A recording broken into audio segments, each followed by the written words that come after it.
Yeah. Okay. Actually, I was really happy, Jennifer, you gave us an Asian student because we've done a lot of Spanish students, and I could see looking at hers that there's some very different challenges. Yeah, agreed. Yes. So, especially, oh, and I looked up Hmong, I think that's how you say it, and Yes. it's just like Japanese and Chinese in the one point that it doesn't have verb tenses.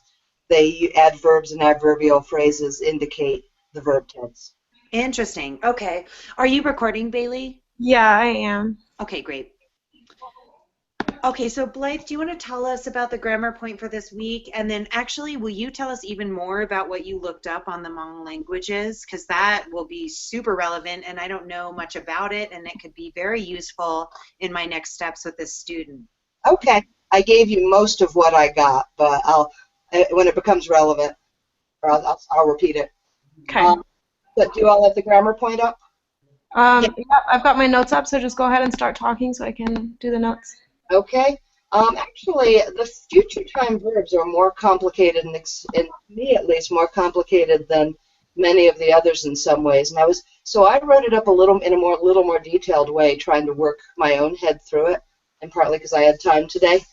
So the first verb tense to express the future is be going to, and this is future action that's previously planned, and specifically for definite plans. Like, I am going to teach a reading lesson tomorrow. This is the one they want us to encourage students to use the most to express the future, as opposed to I will go. And I'll talk about this more in a minute, but they say that many students get comfortable with I will go first, and they don't graduate to the I am going to form, and that begins to cripple them if they don't make the transition to get comfortable with the I am going, the be going to form. And when they do start using it, some of the errors you see are I going, leaving out the am, the be, I going to teach, and also I going teach, leaving out the to, not realizing that it's an infinitive. And I'm recognizing I really need to make sure my students understand what I mean by infinitive fairly frequently, but many of them don't. I am going to teaching, throwing in the gerund form is also a fairly frequent error where they're not recognizing the whole form. But just like I said in the teaching points, they often overuse this simple future form. Overuse the will form. Blythe, just to interject here really quickly, I want to say that I love the format you used for the grammar point this week. I love the table approach. I feel like as we've gone on over the weeks, we've gotten a little bit better, and I've noticed each week we've all kind of tried a different way to do things. But really quickly, I just want to tell you how digestible it is and how easy it is to follow this point and the way you broke it down. So I just want to thank you for that. This is the ideal, I think. Yeah, Okay. really good. Final lesson. We're getting it. Yeah, and I appreciate that. And I actually find I often, when I have the time to think it through, which I did today, the table form can really help. I use it for teaching too, to present things I clearly. use tables all the time. I use them for almost everything. And I don't know why it hasn't occurred to me to use it here, because I use it with my students all the time, and I use it for my own planning and thinking. So seeing this table here, it felt like home, and it just makes sense. And the information is broken down in a way that's so easy to access. So I just want to thank you for doing that. This is a fantastic grammar point this week. Thank you. I think I started us with the first form, and I did an outline which set a dangerous trend. Yeah. That was easier. All right, so simple future, and this is future actions that are scheduled or one wishes to complete, but not as definite as be going to, which is an interesting distinction. So if all the students finish their essays, I will teach the reading lesson tomorrow. But I think you can hear how that's a little less certain than I am going to teach. But it's a subtle nuance to get across to students. Mm-hmm. I was struggling with how to communicate these two to students who aren't understanding it as well as they could be. Mm-hmm. And their errors can be I will to teach, similar. She will teaches, getting the verb form wrong. No matter what And also, no matter what, I will teach the reading lesson tomorrow. This is a real nuance, because if I'm saying no matter what as a native speaker, I just know I want to put there I am going to teach the reading lesson tomorrow. So it's Right. not, you hear what I'm saying? Yeah. Absolutely. Because it's not absolutely grammatically wrong, but getting them used to the fact that no matter what, I am going to teach the reading lesson tomorrow, and I will teach the reading lesson tomorrow is just sort of wussier language. To put it. Yeah, no, you're exactly right. Some of it has to do with the tone and the connotation with the grammatical structure. And so I think you're exactly right, and I like the way you're referring to this as a nuance, because it's not that easy to teach, especially when they both could technically work grammatically. But how do we teach students which sounds proper and why in particular contexts? I think you're onto something important there. And honestly, I don't know how to teach them when and why they would use which form. I think it would be beneficial to tell them, at least in the case of no matter what, it's dependent, or I guess it's not dependent on whether Well, anything. no, if you say no matter Oh. what, I will teach the lesson. I mean, that's direct and bold, which matches the no matter what dependent clause that prefaces it. But the I am going to teach, that's a little bit more passive, like Blythe was saying. That, did you call it wimpy language or wussy language? Yeah, but it's also a little bit more what sophisticated English would a sophisticated English language user would use. No matter what, I am going to teach the reading lesson. Right, because a sophisticated English speaker wouldn't need the authoritative "I will teach this lesson." That's it. Because the will only works with that sort of extra emphasis. Yes. So, It's too directive, essentially. Like, this is going to be happening. Like, in a casual situation and even a professional situation, we wouldn't be that aggressive in our address. It's the I will teach is aggressive, especially when it's coupled with the no matter what. It's almost like that. It's redundant, essentially. exactly. So I think these are the sorts of nuances we teach when we have very advanced language learners who are getting to the point of almost dual monolingual, and we want to help them with nuances. And let me address one other thing about that grammar point. I think about all the errors, especially my ELLs are facing when it comes to proper grammatical construction. Angel's a very high performing student, you can obviously tell, but in the same token, that little detail seems so insignificant in light of some of the other bigger problems that we're facing. So you're right, it would have to be a super advanced student that we would call this kind of attention to this particular error. I even think about some of my advanced honors students that are native speakers. Even with something like this, I feel like talking about commas or semicolons to properly, for proper sentence structure, etc. I mean, I feel like some of those things override this little nuance so much. It would take a really advanced writer to call attention to this over something else. And we need to pick our battles, just as you're saying. So yeah. this is more for geeky language lovers like us. This is for us, exactly. And it's super interesting, and I'm glad we're doing it. But when I think about the application for a student, a part of what shuts me down is just not even really knowing how to teach it, which is on me. Oh yeah. But also I think I'm thinking about just any one page of anything a student's ever turned in, and usually there's so many things I notice. It's the very first thing I do is I sit down and I prioritize. Okay, what's the most important thing right now to talk about? And then what's next, and then what's next. And I feel like this would be so low on the totem pole, I probably would never address it at the high school level. Probably not. No, good point. Pick our battles. And then the remaining ones, the present progressive and the simple present are used frequently, but the last two particularly, they basically say don't try to teach these because they're not used that often. So you were already on that. I was, yeah. So present progressive used to express future action where there's a clear future time. And again, this is nuances. A clear future time included. And it must... the expression of time needs to be included distinguish it from simple present. So I am teaching a reading lesson. Okay, I'm teaching a reading lesson, but I am teaching a reading lesson tomorrow. It's still the progressive form, but by adding that tomorrow, it becomes a present progressive. So, and common mistake errors are tomorrow I teaching a reading lesson. I am teaching a reading lesson without the tomorrow, which is grammatically correct, but if you recognize from context that they mean tomorrow, that's a frequent error. They're using it when they could say, I will teach a reading lesson, or I am going to, preferably, is another point we're making. I am going to teach a reading lesson would be the best choice if they aren't using the tomorrow. So, but we need to show them that difference between present progressive and the simple progressive depends on that adverb indicating time. And I noted this may actually seem familiar to students with Asian language backgrounds because they're used to the fact of adverbs serving that function. Right. I think that was the most adverbs.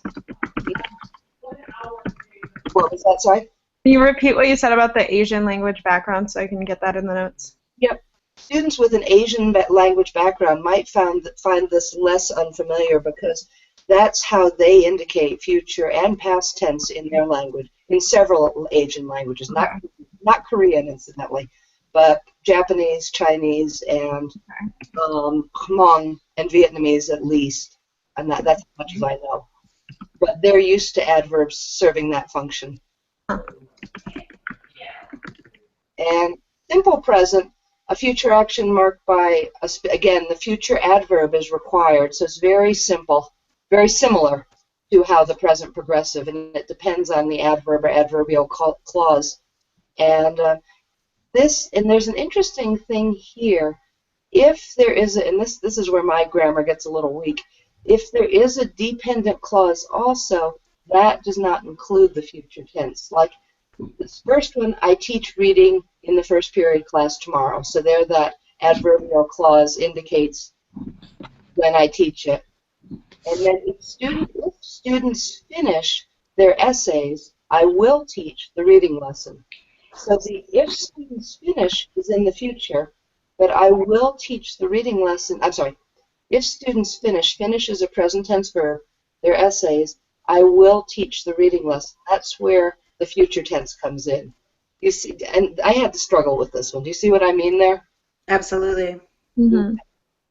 And again, it goes back to your initial point about how this is probably never going to be one of the focuses of instruction, even differentiated instruction for individual ELL students. Yeah. But that being said, the idea that we're having the opportunity to explore some of these very complex grammatical structures, this is what we need to know as teachers, even if it doesn't ever become explicit instruction. That's one of the things I have to say I'm so grateful for from this course and these PLCs. When do we really take the time to sit down and scrutinize grammatical structure applied to particular student context, using a text like the false the false text that we have in this course? I feel like it's forced me to sit down, revisit some of my knowledge about grammar, and definitely learn about things that I certainly didn't have handled, even in my 5th year as an English teacher. So I have to say I appreciate that very much. And even if it doesn't seem relevant to students, it's certainly been relevant to us. Oh, me too. And it also helps me know when I might ignore some errors because I just had no idea what to say. And now at least I have a much better idea what to say for quite a few of them. And we can take that feedback directly to grammatical points and grammatical instruction rather than this sentence is awkward. Like get that comment right out of the feedback. It doesn't mean anything. But doing what we've done here with the grammar and the language we're using to talk to students about how to improve their grammatical structure, I think has been the takeaway, the gigantic cornerstone takeaway from this entire process. Exactly. And I've been using it already with more simple grammar forms I feel much more confident with. Yeah, totally agreed. I mean, when we start getting into the present perfect for progressive, I mean, we're getting so complicated at this point that it might even be a confounding for for majors rather than just ELLs that are trying to handle the language. Yeah, it's really more geek stuff. But, you know, and I mean, yeah, I've told you, I have a PhD in English, and I've never had to learn any of this stuff. It was all literature and Right. intuitive language, which has its limitations when you're grading papers. And honestly, Blythe, it's one of the biggest problems that we face as English teachers in this content. I mean, right now I'm looking to revamp our ELD program, and we're combining our 9th grade with our ELD program. So it's going to be a situation where all of our 9th graders are receiving ELD instruction essentially, despite. Oh, that's cool. Yeah, it's really cool. It's been a big challenge to get to this point, and it's taken me several years to get administration on board, but we're finally moving there now. And I want to say, the literature is one of the biggest problems in English departments, and I hate to say that as a lover of reading and as a lover of literature, but we've done no service, in fact, disservice to our students when it comes to learning the functionality of language. Mm-hmm. So To Kill a Mockingbird is great, but it doesn't mean anything on a resume. And they learn how to fake their way through things that they don't entirely understand, many students, which is cool. No, actually, I have to tell you one other not negative, but dangerous side effect of this course is I was nearly coming to blows with my my co-teaching English teacher, because he was trying to teach something, and I started giving him a little mini grammar lecture. And like any new knowledge that you have, you tend to be even more obnoxious when you're a new convert. So I was saying, no, we have to make sure we insist on that, and I can't remember the details, but he was really offended. So do you think it was because you had challenged his fundamental knowledge? Like, think about what you knew about some of this stuff coming into this course. I certainly have thought about what I knew about some of these grammar concepts. I felt like I had a really good grip on grammar, and then coming into this course, I'm like, oh, I didn't know that. Wow, I didn't know that. Yeah, and I think there's baggage there too, because I should have been challenging him all year. But on some things, I just didn't have enough of that confidence that I knew enough about ELD. So that, you know, there's a whole lot going on there. But the learning curve is steep. Yeah, I finally basically was saying to him that I had some authority, and I understood that, and it didn't go so well. Well, it might be best for you to move on to brighter horizons. Exactly. So I can zip through the rest of them because they're ones that you won't talk about much, except for when the future progressive, because I do want to get to your student's paper. A longer action. These last three are ones, if you do work with them, using the timeline, I think is really useful, and to teach them, because the future. Oh, I'm going to write that as a next step. Yeah, using that. So whenever you want to teach some of these context-dependent verb forms, basically saying where they fall. Are they in the distant, the definite future? So a longer action that will be taking place at a specific future time, or the action that will be taking place if interrupted. And we do use this one. If you come to observe tomorrow, I will be teaching the reading lesson at 8:30. So, and that's one we all use all the time. And then the other, I will be teaching reading if you come in to make that announcement at 8:30. I left a word out there. I will be, and these are other ones we use all the time. I will be teaching reading. It's ongoing, but then when they come in to break it up or to interrupt, I will be teaching reading if you come in to make that announcement at 8:30. So, and some of the errors I get the similar types of errors. But what I said for the teaching, discuss the concept of duration, where it's a longer action that's going to be continuous, and interruption. And this, I was saying, this is one where the timeline to illustrate could really be helpful. And then future perfect, similar again, but to indicate an action that will be completed before another future action or event at a specific time in the future. So when I finish teaching the reading lesson, I will have covered all the vocabulary for that unit. So that's when something will happen after and again, we're getting into dependent relationships between two future events, and this is where a timeline with little arrows marking, I can imagine. But again, they say this should be saved for more advanced students, but it's still a very useful form for students who are getting more advanced in their writing and speaking. Okay, so for the sake of time, in our last wonderful PLC meeting, let's jump to the student sample so we can come up with some specific next steps. And Okay. I will be right back. I have to grab my charger, but you guys can go ahead and start. I've got some notes on the student sample, so I'll be back in 1 minute. Okay. Okay, Blythe, you want to go first, or you want me to start? Your thing, why don't you summarize the background? I read it, but from your point of view. Yeah, of course. So Angel is a student. This is the first year I've had her, which is becoming the pattern with my junior honors now that I'm only teaching upperclassmen. So my background of her is fairly limited in the sense that I've only had her for a few months, to 9 months or whatever. She's an 11th grader. She's in the honors program. She's a very motivated student.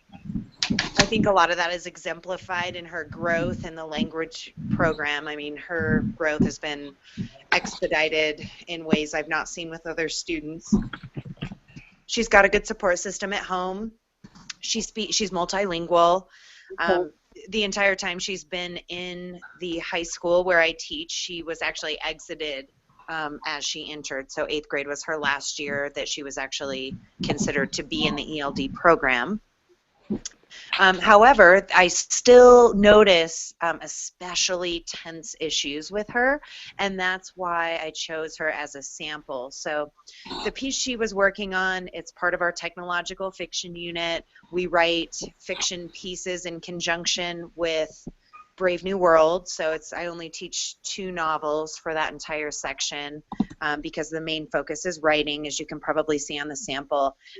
In her heading, she lists the class as WATGH, which stands for Writing Across the Genre Honors, which is the course we teach for 11th graders at my school. It's actually, everyone takes Writing Across the Genres. She just happens to be in the honors section, which she has certainly earned her place. Okay, no, she's very good. I mean, and I'll just reiterate what I said, what I'd learned about the Hmong language and some Asian languages is that she, in her native language, had no familiarity with verb tenses. The sense of time is generally given in Asian languages like Hmong with adverbial phrases, like I walk to town tomorrow. I walked to town yesterday. I walk to town now. But, so it's not attached to the verbs. Yeah, the verbs Right. have no real conjugation in the sense that we're thinking of. Interesting.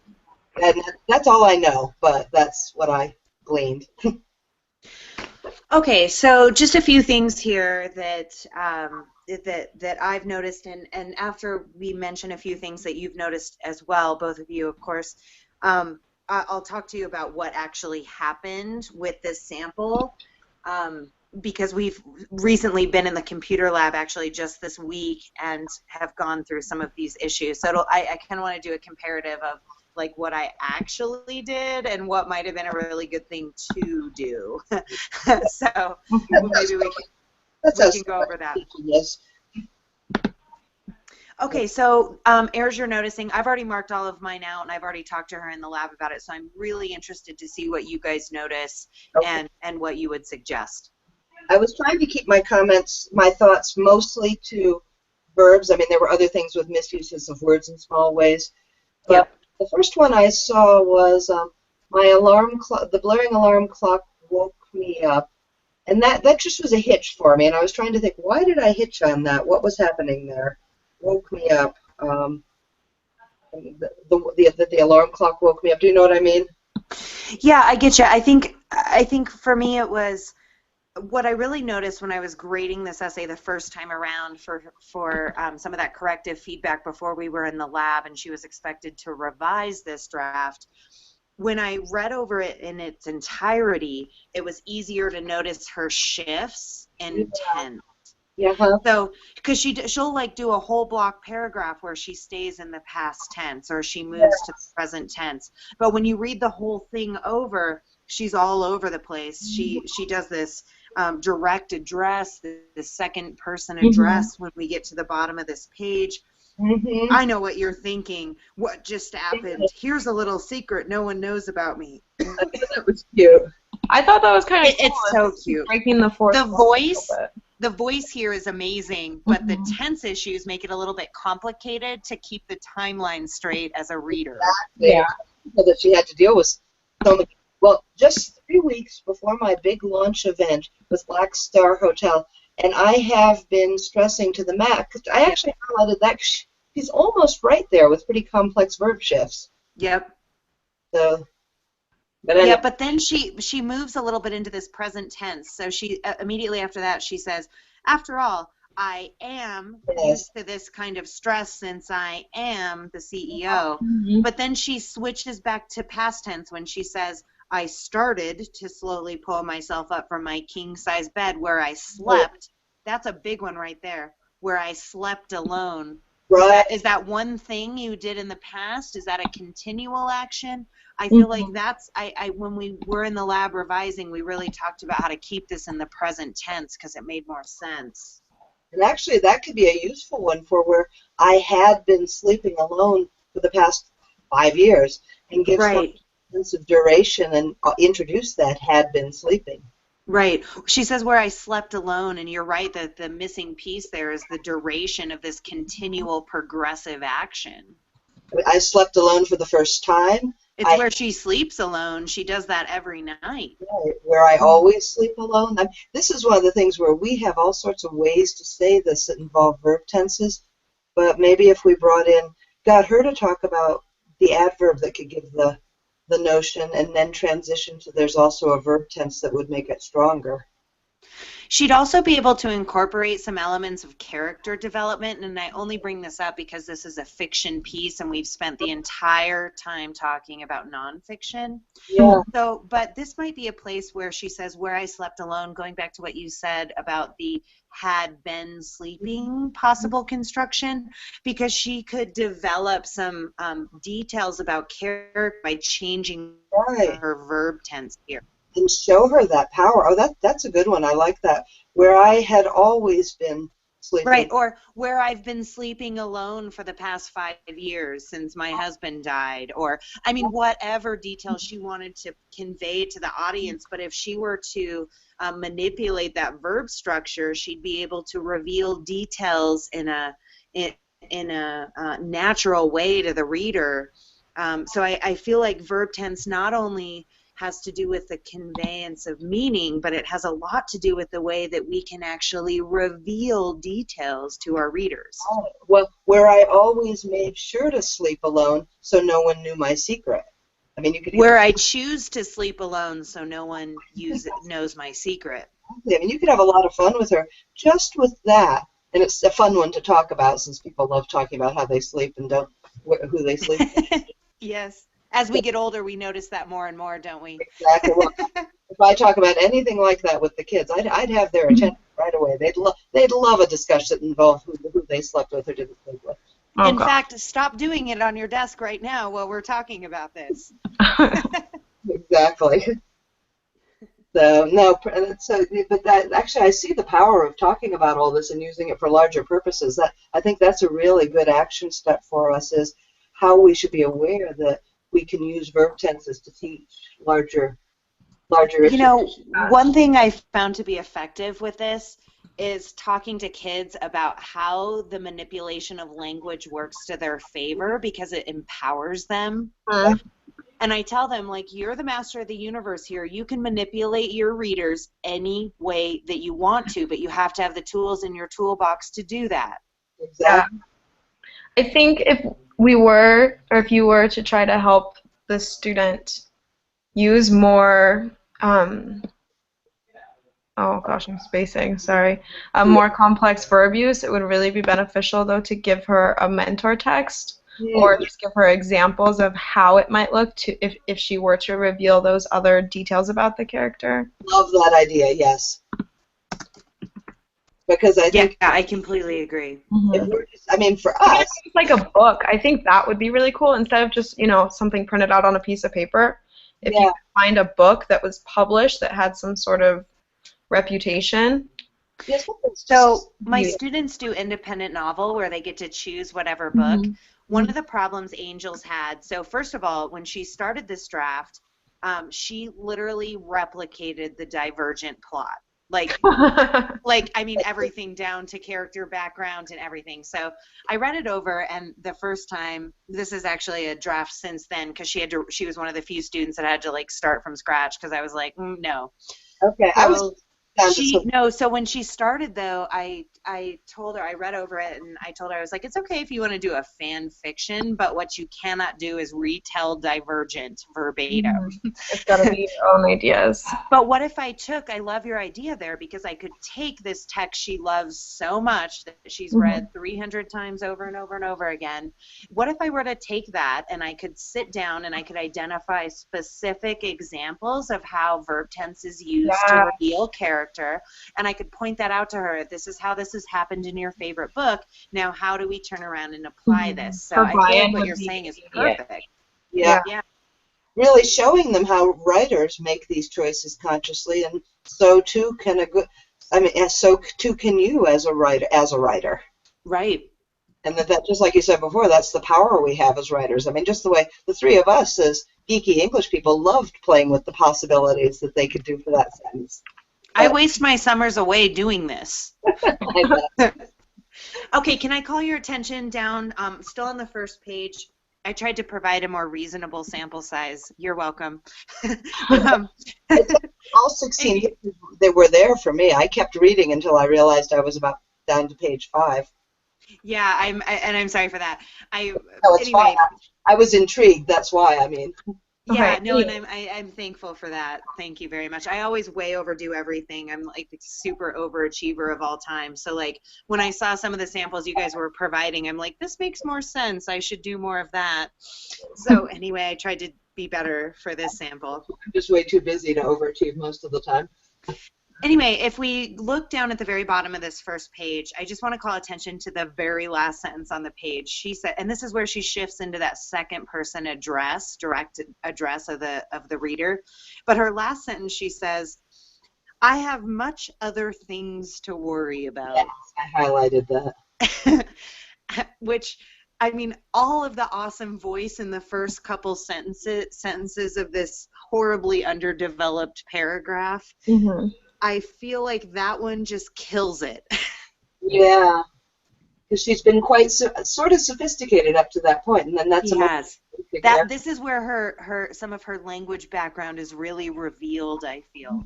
Sort of what we noticed with Brittany when she went into a real first voice paragraph, and suddenly she regressed to much more basic errors. Yeah, all of a sudden we were like, this is what Brittany really sounds like. Yeah, exactly, and this is the moment I feel like this is what Angel really sounds like.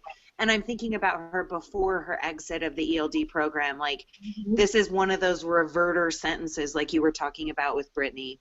Yeah, where they're just regressing in a way. Or when they get less formal, you see them regressing to some of the errors you think have conquered. With the on that, I think one thing is never to assume they've mastered everything. Remember, we have to keep going back and reiterate on what we think are more basic lessons. Gosh, what a good point that is, Blythe, because it would be easy, especially in comparison to some of the other students we experience, to look at an Angel and go, she's fine. Or a Brittany. Or Brittany, yeah, especially when she's using so much language that she's copycatting off of other professional sources. Which it sounds like Angel might be doing a little bit too. Agreed. And remember, and exactly like you just said, her initial draft was a replication of Divergent. Okay. So she is very keen on taking other sources and applying them. So while I feel like this is probably one of the most original things she might have actually created, her roots are definitely coming from, she's taught herself English basically she's one of these sponges. Like it's a quality we wish every single student had, you know. But she sponges in everything from these sources she reads, and then she applies it to her writing. So I feel like that last sentence in this first page is really exemplifying some of her individual conceptualization of language. Yeah. Well, maybe we need to find ways to make sure we give them truly independent writing opportunities now and then, which is hard to do because I can't tell you how many times I've read the plot of the Hunger Games. I tell them to just make something up, and I immediately there's the plot. There's some of the Hunger Games. What's the last movie I saw? Oh my gosh, here's the plot. Exactly, and with different names. I have a worksheet that I have used before for actually writing a poem that tells a story, not a whole story, but Okay. it kind of works for plot, where I ask, like, what's the character, what do they care about, what is the issue, how do they fix it, and so that kind of helps kids, I guess, get a general sense of where their plot is going.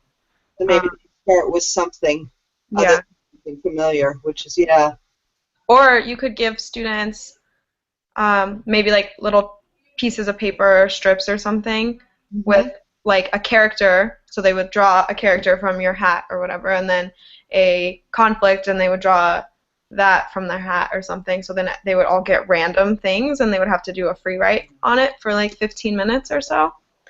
Okay, so I have to interject here because I want to share a couple of resources with you guys that are absolutely phenomenal for exactly what you're talking about, Bailey.